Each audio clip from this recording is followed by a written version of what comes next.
Psalms 98 today, brothers and sisters. Oh, sing unto the Lord a new song, for he hath done marvellous things. His right hand and his holy arm have gotten him the victory. The Lord hath made known his salvation, his righteousness hath he openly showed in the sight of the heathen.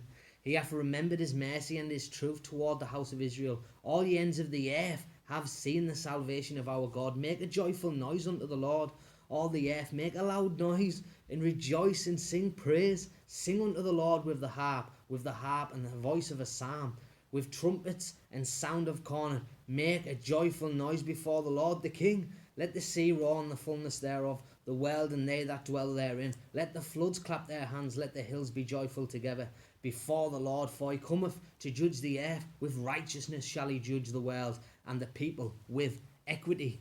Amen and amen, and God bless you.